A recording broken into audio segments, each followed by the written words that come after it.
Praise road. આજે આપણે હિબ્રુને પત્ર તેનો 12મો અધ્યાય અને તેની પહેલી કલમનો છેલ્લા ભાગમાંથી પ્રભુના વચનો જોવાના છે. વચન આ પ્રમાણે છે: અને આપણે માટે ઠરાવેલી શરતમાં ધીરજથી દોડીએ. આમીન. આ પ્રભુનું વચન છે. હિબ્રુ 12 અને તેની પહેલી કલમ. આજનો આપણો જે વિષય છે એ વિષય છે કે તમે શેના તરફ દોડી રહ્યા છો એના વિશે આજે આપણે જોવા માંગીએ છીએ.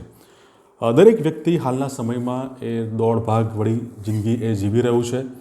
સવારથી લઈને છે કે દિવસના અંત ભાગ સુધી દોડમ દોડ અને ભાગમ ભાગ દરેકના જીવનોમાં ચાલી રહી છે. શાના માટે આપણે દોડી રહ્યા છે, શા માટે દોડી રહ્યા છે, કઈ તરફ દોડી રહ્યા છે, એ બાબતો વિશે આજે આપણે સ્પષ્ટ સમજ કેળવવાની જરૂર છે. હિબ્રુના પત્રનો લેખક એ કહે છે કે આપણે માટે ઠરાવેલી શરતમાં ધીરજથી દોડીએ. ત્યાં દોડવાની વાત લખેલી છે. અને સૌથી પહેલી બાબત જે આપણે જોવા માંગીએ છીએ કે દોડવાનું. ઘણા બધા લોકો ભાગી રહ્યા છે, દોડી રહ્યા છે, પણ પહેલી બાબત આપણે એ જોઈ શકીએ છીએ કે આપણે શાનાથી ભાગી રહ્યા છે. કઈ બાબતો એવી છે કે જેનાથી આપણે ભાગી રહ્યા છે તેના વિશે જ આપણે જોવા માંગીએ છીએ. કોઈને કોઈ વ્યક્તિ કોઈને કોઈ બાબતથી એ ભાગી રહી છે. જવાબદારીથી, શરમથી, ડરથી, બીકથી, કોઈ વ્યક્તિથી, કોઈ બાબતથી, અથવા પસ્તાવાથી, અથવા ઈશ્વરની પાસે આવવાથી, એ બધી બાબતોથી આપણામાં ઘણા બધા લોકો એ કોઈ ને કોઈ રીતે ત્યાંથી ભાગી રહ્યા છે. યુના એ નિનવેથી ભાગે છે, એલિયા એ ઇઝરાયલથી ભાગે છે, અને પ્રભુ ઈસુ ખ્રિસ્તના મરણ સમયે તો શિષ્યો પ્રભુ ઈસુ ખ્રિસ્તને મૂકીને ભાગી ગયા. આપણે કઈ બાબતોથી ભાગી રહ્યા છે, શાનાથી ભાગી રહ્યા છે, એ આપણે વિચારવું રહ્યું. બીજી બાબત, જો આપણે ભાગીએ છીએ, જો આપણે દોડીએ છીએ, તો આપણે શું મેળવવાને માટે દોડી રહ્યા છે, કઈ બાબતો હાસિલ કરવાને માટે આપણે દોડી રહ્યા છે, એની સમજ આપણી પાસે હોવી જોઈએ. કેટલાક લોકો ધન, દોલત, સંપત્તિ, ભૌતિક સુખ સુવિધા અને ભૌતિક એશ આરામ, સફળતા, પ્રશંસા અને સત્તા માટે તેઓ દોડાદોડ કરી રહ્યા છે, નાસી રહ્યા છે, ભાગી રહ્યા છે. પણ હિબ્રુનો પત્ર 12મો અધ્યાય તેની બીજી કલમ એ આપણને સ્પષ્ટ જણાવે છે કે જો આપણે ધીરજથી આપણે દોડીએ છીએ તો આપણું એ લક્ષ્ય એકમાત્ર હિબ્રુ 12 અને 2 પ્રમાણે પ્રભુ ઈસુની તરફ લક્ષ્ય રાખીએ. પ્રભુ ઈસુ ખ્રિસ્ત તરફ લક્ષ્ય રાખીને આપણે દોડવાનું છે. આપણે એ પ્રમાણે લક્ષ્ય રાખવાનું છે અને દોડમાં આપણે આગળ વધવાનું છે. અને આપણી દોડ, એની જે ફિનિશ લાઈન અથવા એની જે અંતિમ રેખા છે એ તો છે એકમાત્ર પ્રભુ ઈસુ ખ્રિસ્ત. આપણે તેની તરફ દોડવાનું છે, એ દિશામાં દોડવાનું છે.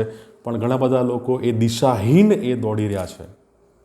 આપણું લક્ષ્ય, આપણી નજર એ આપણી ફિનિશ લાઈન જે પ્રભુ ઈસુ ખ્રિસ્ત છે તેના તરફ આપણે રાખીને, એ નજર તેના તરફ રાખીને આપણે દોડવાની જરૂર છે. અને તે જ તમને, જો આપણે આપણી ફિનિશ લાઈન પ્રભુ ઈસુ ખ્રિસ્ત તરફ દોડીએ છીએ તો તે જ તમને અને આપણને એ આનંદ, શાંતિ, સંતોષ અને અનંત જીવન અને સ્વર્ગીય વાનાઓ તરફ આપણને એ લઈ જશે. એ બાબતો આપણને એ આપશે. અને પ્રેરિત પાઉલ એ ફિલિપીના પત્ર 3 અધ્યાય 14મી કલમમાં એ કહે છે, ખ્રિસ્ત ઈસુમાં ઈશ્વરના સ્વર્ગીય આમંત્રણના ઇનામને વાસ્તે નિશાનની ભણી આગળ ધસું છું. પ્રેરિત પાઉલ કહે છે, હું દોડું છું. શાના માટે?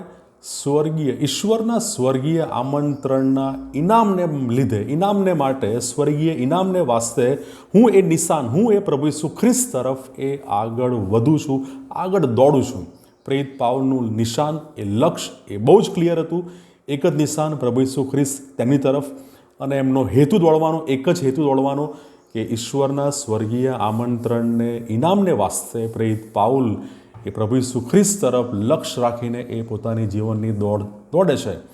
શું આપણી દોડ અનંત જીવન, સ્વર્ગીય ઇનામને વાસ્તે છે કે નહીં એ આપણે ચકાસી લઈએ. અને જો આપણી દોડ એ જગતના વાનાઓ માટે હોય, એ ભૌતિક બાબતો માટે હોય, એ દિશાહીન એ બાબતો માટે હોય, તો આજે આપણું લક્ષ્ય એ ફરીથી એને પ્રભુ ઈસુ ખ્રિસ્ત તરફ લાવવાની બહુ જ તાતી જરૂર છે. અને જ્યારે આપણે દોડીએ છીએ ત્યારે આપણી પાસે કોઈને કોઈ સાથી હોય અથવા કોઈ આપણને સપોર્ટ કરનારી વ્યક્તિ હોય તો એ આપણા માટે બહુ જ સરળતા બની રહે છે. દાઉદની પાસે યોનાથાન છે, પાઉલની પાસે તિમોથી છે. અને જો આપણે એકલતા અનુભવી રહ્યા છે તો આપણી પાસે પ્રભુ ઈસુ ખ્રિસ્ત એ આપણને ઉત્તેજન આપે છે, હિંમત આપે છે, બળ આપે છે. તમારું જીવન, આપણું જીવન એ તમે શેનાથી દોડી રહ્યા છો, શેની તરફ તમે દોડી રહ્યા છો અને તમે શેના માટે દોડી રહ્યા છો, એ બાબતો આજે આ વચન મારફતે આપણે સમજવાની જરૂર છે. અને આપણી દોડમાં એકમાત્ર લક્ષ્ય એ પ્રભુ ઈસુ ખ્રિસ્તની તરફ લક્ષ્ય રાખીને દોડીએ, કે જેમ પ્રેરિત પાઉલ કહે છે કે ખ્રિસ્ત ઈસુમાં ઈશ્વરના સ્વર્ગીય આમંત્રણના ઇનામને વાસ્તે એ નિશાન તરફ આપણે આપણી દોડ એ ચાલુ રાખીએ, એમાં આગળ વધીએ. પ્રભુ આ વચનો શીખવા સમજવા આપણે દરેકની સહાય અને મદદ કરે. God bless you.